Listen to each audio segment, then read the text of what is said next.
Ang pamilihang bayan ang sentro ng komersyo ng isang lugar. Malaki ang papel nito sa kabuhayan ng mga mamamayan.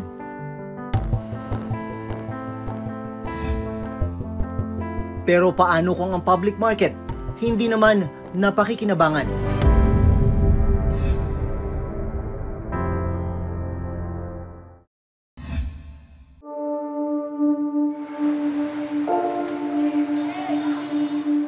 Alas 6 ng umaga, naghahanda na si Aling Silvia Marano sa pagbubukas ng kanyang pwesto sa isang makeshift na pamilihan sa barangay West Poblacion, Palawig, Zambales. Alam naman po natin na yung hirap ng buhay ng nagtitinda sa palengke, no? Talaga nga po. Pero Ako nga po dito, madaling araw, nandito na ako. Pag-abang ako ng paninda. Siyempre, may mga hinahulugan ako, may mga utang ako na dapat kong tuparin talaga naman. Ang kanyang pwesto, pinagtagpi-tagping trapal, yero at kahoy. At dahil walang maayos na waste management sa nagsisilbi nilang pamilihan, problema rin nila ang tambak na basura. Hindi rin maayos ang kanilang drainage system. Kapag umuulan, umaapaw raw ang kanal.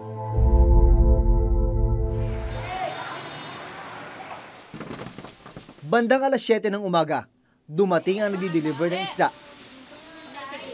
3 dekada ng tindera sa palengke si Aling Silvia.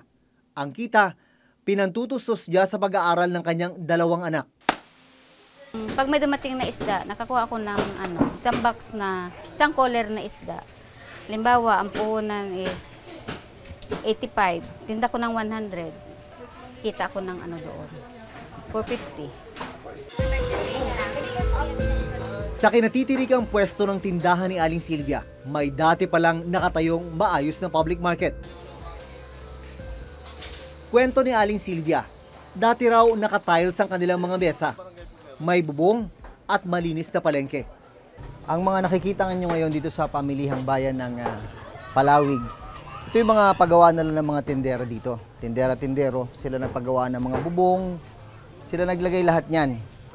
Ang dating public market na ito, konkreto dati, may mga konkretong mesa dyan, pero ginibangan noong 2016 para patayuan daw ng bagong public market. At ito na lang natira sa kanilang palengke, itong konkretong pundasyon. Ano nga ba ang nangyari at hindi natapos ang proyekto?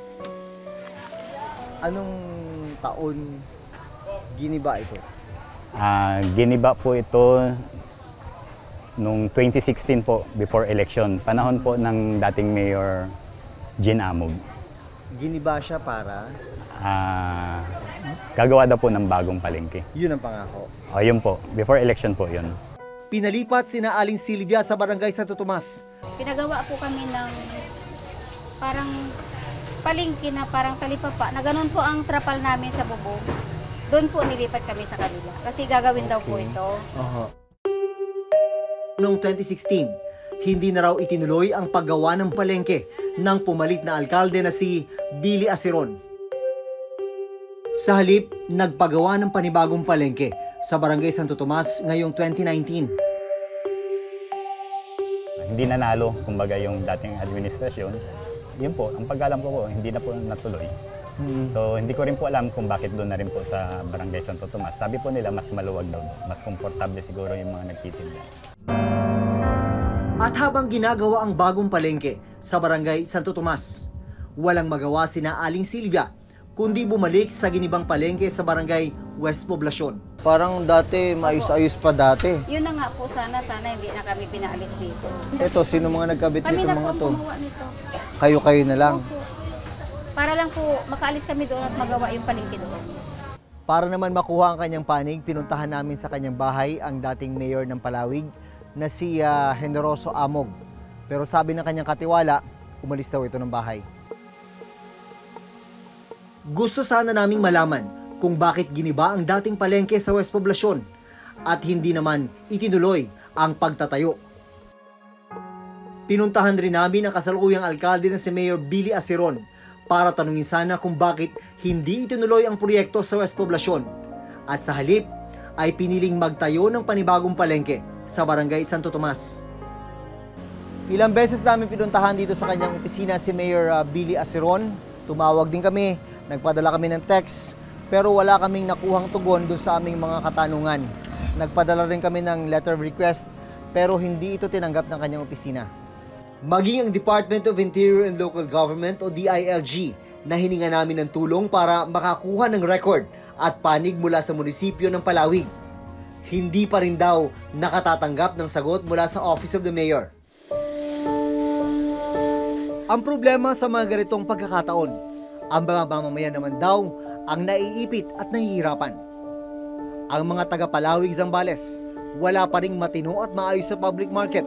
3 taon mula nang gibain ang kanilang palengke. Pagkaraan dito, lipat na naman kayo doon. Ang hako, magulo. Magulo yung ano namin eh. Parang na ano sa kasama na ata sa politika yan. Ganyang ano. Kayong ipit sa gitna. Opo, kaya talagang kayo po talagang naiipit lagi. Si Aling Silvia, natapos na naman ang isang araw na pagbabarat ng buto. Ari ba tingnan natin kung Ayan magkano po. yan? May 2,000 po yan, mahigit. Maganda-ganda na. Nakapagbayad ka na sa utang yan. Bayad na po ako sa isda. Bukas, gigising ka na naman Ganun ng... na naman po. Araw-araw po ganun. Good luck. Ganyan talaga buhay. Ganyan po talaga ang buhay. Kanya-kanya tayong pasan. Laban ng laban. Naman. Hanggat kaya. Tinunguri namin ang itinatayong bagong palengke nakalagay sa karatula rito na may project cost ito na 24.74 million pesos. Gayunman, walang nakalagay kung kailan ito sinimulan at kailan ang target completion date. Nakasaad lang dito na tatapusin ito sa loob ng 120 calendar days. Mula sa sentro ng bayan, dito nalilipat yung mga tindero-tindera kapag natapos na itong kanilang bagong public market. Umaasa yung mga tindero-tindera na ito na yung magiging permanente nilang tindahan at palengke at hindi magpapalipat-lipat. Depende kung sino ang nakaupo sa pwesto. Kung ang Palawig, wala pa rin na itatayong pamilihang bayan makalipas ang 3 taon. Sa Taytay Rizal, may nakatayong bagong public market pero wala ni isang vendor ang nakapwesto rito. Taong 2010, nang masunog ang pamilihang bayan ng Taytay sa Rizal. Sa parking area muna ng nasunog na palengke, pansamantalang pinapwesto ang mga nagtitinda. Isa sina DJ sa mga may pwesto sa parking lot. Tenga muna kami ng bago na bigyan ng lilipatan na hindi pa permanent yon. Basta lang makapwesto sa parking ng palengke. Ngayon, yun yung ginawang temporary. Tolda lang ang nakatayo rito sa parking lot. Masikip rin ang lugar para sa halos 500 tindahan. Nagbunot-bunutan tapos kanya-kanyang paggawa. Pero meron na yung sukat na binigay. Laking tuwa nila nang malamang magtatayo ng bagong palengke noong 2013. May 3 palapag ang gusali. Wala pang pintura ang ilang stall. At wala pang koneksyon ng kuryente sa pangalawa at pangatlong palapag. Sa 3rd floor, naabutan pa namin ang tubig mula sa pag-ulan. Barado kasi ang daan ng tubig pababa sa drainage system. Ang tanong, bakit hindi na pakikinabangan ang public market? Siyempre, naiinip na lagi nagtatanong kung kailan matatapos, kailan lilipat. Kaso, hindi rin namin alam eh. Ang talagang original niyan, ang mother ko. Dumating na sa point na nawala na siya, wala pa rin yung palengke. Proyekto ang New Taytay Public Market ni Nooy Mayor Jorik Gakula. Ang budget para rito, 169 million pesos.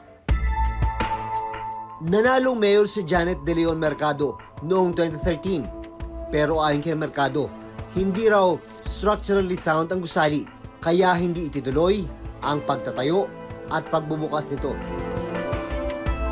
I created an technical inspection committee. And after the test na sinundak nila, we also found out na ganun nga, may something different or irregular dun sa sa pagkakagawa ng public market building. So, hindi nag-prosper o hindi natuloy. So, yun yung unang dahilan bakit hindi naumpisahan agad o na ipagpatuloy agad during my term ang public market. 2016, muling umupo bilang alkalde si Gakula at itinuloy ang pagtatayo ng New Taytay Public Market. Ngayong eleksyon 2019, muling nanalo si Gakula sa pagka-alkalde. Gumawa raw sila ng test para matiyak na matibay ang pagkakagawa ng gusali. Ang una namin ginawa ay nag-hire kami ng isang private firm para magkaroon ng pag-aaral. No? I think the hammer test was used. Ito po ay isang ginagamit ng DPWH. And there were representatives from the private sector na naging saksi dun sa pagtetest ng private firm na to. And also, the DPWH could not give any negative comments. So, nakita yung structural integrity at stabilidad nung palengke. Sa dokumentong ito mula sa Taytay LGU, 100% completed na ang proyekto. Pero sa pagbisita namin, malinaw na hindi naman ito tapos. Nung panahon na yan ay ang vice mayor na nanalo ay hindi ko rin kapartido. Ganon din ang 4 na konsehal. So wala kaming majority. So ang palagi nilang sinasabi ay meron daw mga mali doon sa proseso ng pagpapagawa namin. Ito nga daw ay sinertify ng ating sangguniang panlalawigan. Kung pinayagan na ng sangguniang panlalawigan, ay natuloy na yung pagpapaayos. So, siguro by mga bandang 2017, ganun, nasimulan na at yun nga, ginawa hanggang ngayon 2018. Hanggang itong 2019 ay umisip kami ng sistema. Ang ginawa namin, i-prioritize namin yung mga original tenants ng palengke. Sila yung mga nasunugan at nagtiis ng from 2010 hanggang 29 years na tiniis nila yan na dahil lamang sa politika, sila ang nagtiis ng mga paghihirap. Target nilang mabuksan ang New Taytay Public Market ngayong September 2019. Sa bayan ng Kawayan, Masbate, isang nakaabandonang public market at terminal ang natagpuan ng Reporter's Notebook. Dito sa bayan ng Kawayan, ang kanilang public market at public terminal nandito sa gilid ng kabukiran.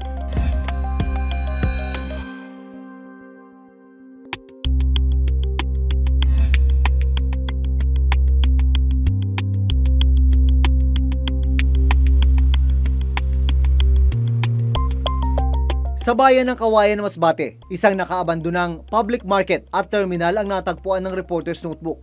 Kung sa ibang lungsod at kung sa ibang bayan, yung mga public market nila, public terminal, nasa sentro ng kanilang lugar, dito sa bayan ng Kawayan, ang kanilang public market at public terminal, nandito sa gilid ng kabukiran. Sa dokumento mula sa Municipal Engineering Office ng Kawayan, taong 2015 nang itayo ang pamilihan at terminal na ito. Declared completed din ang proyekto noong 2016. Ang kabuang ginastos para rito, 25 million pesos. Pero ni minsan, hindi ito nagamit. Dahil hindi nga nagagamit ito at mukhang wala naman nagme-maintain, ayun o yung mga bench, para sana sa mga pasahero, kinakalawang na. Meron naman nakapark dito, yun nga lang, malaking truck. Ang ilang bahagi at gusali rito, tinubuan na ng mga halaman. Kinakalawang na rin ang ibang pasilidad. Habang naroon kami, napadaan ang vendor sa lumang palengke ng Kawayan na si Lorian Gallego. Mga kailan tinayo yan? Siguro mahigit 3 years na siguro. Oo. Matagal na. Mayor pa dati si Bibot Condor. Oo. Tapos hanggang sa napalitan na siya ni Abinuman. Nalaman niyo ba bakit hindi nagamit talaga ito? Hindi namin alam. Sayang nasisira na. Oo, nasira na. No? Nabakbak na nga yung mga yung yero doon. Nung umpisa pa talaga, wala talaga nakatinda dito. Kasi ayaw ng mayor ni Abinuman, ayaw niya. Malayo daw sa sa dagat. Balay. Kung dito ilagay din yung sa palengke, malangsa. Kasi walang dagat. Oo, nakakahinayang. Kasi siguro ang laki ng nagamit na pera dito. Nakausap namin ang municipal engineer ng Kawayan na siyang implementing agency ng proyekto. Engineer, ano nangyari dun sa public market at public terminal? Bakit hindi nagagamit? Medyo hindi ako masyado kabisado. Bakit hindi siya nagamit? May mga responsible person siguro o tao na pwedeng sasagot bakit hindi siya nagamit as of now. Engineer, habang tumatagal yan, nasisira yan. Alam naman po natin yung paano nagde-deteriorate yung mga ganyang structure. Baka dumating sa panahon sira na yan, hindi pa nagagamit. Siguro that time, so dapat na natin i-advise dun sa executive na kailangan na pagtuunan ng pansin. Lumalabas na ipinatayo ang public market sa Kawayan noong 2015 sa pamumuno ni Mayor Edgar Condor. Napalitan si Condor noong 2016 ni Mayor Ramon Abinuman. Ayon kay Abinuman, hindi niya pinabuksan ang pamilihan dahil depektibo ang ilang bahagi nito. Pagkatapos yan, hindi ma-operate kasi ayaw bigyan ng clearance ng DBP kasi defective daw yung building, hindi tapos. Wala pang ceiling yan.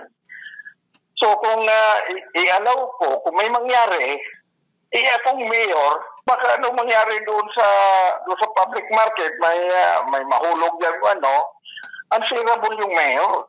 Pero ayon sa tagapagsalita ni Condor, napolitika lang ang palengke. Muling nanalo si Condor ngayong 2019 at plano raw nilang buksan ang public market ngayong taon. Yun ang pagdududa ng mamamayan dito sa bayan ng Kawayan.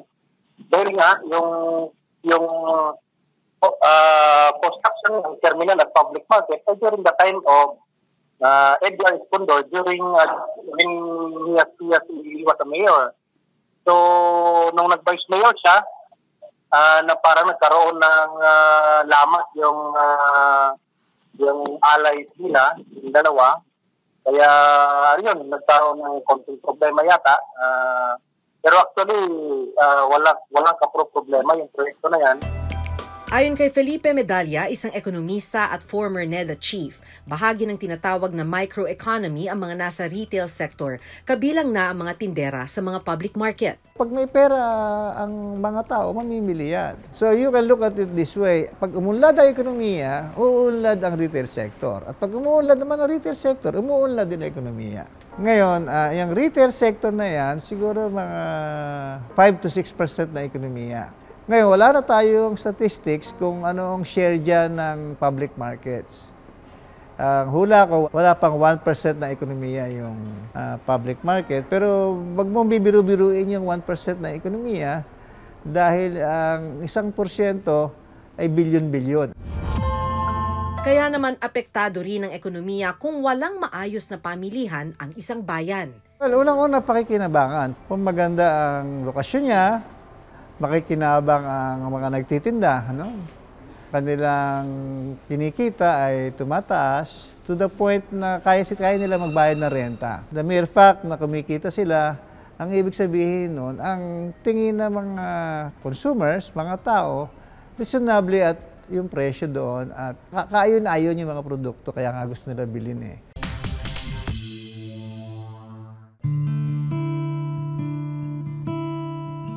Para sa mga tindera sa palengke, gaya ni na Aling Sylvia at DJ, napakahalaga ng bawat sentimong kinikita nila. Hiling nila masuklian naman ang kanilang pagsisikap ng mas maayos na lugar kung saan sila pwedeng maghanap buhay. Hanggang sa susunod na Huwebes, ako si Jun Veneracion.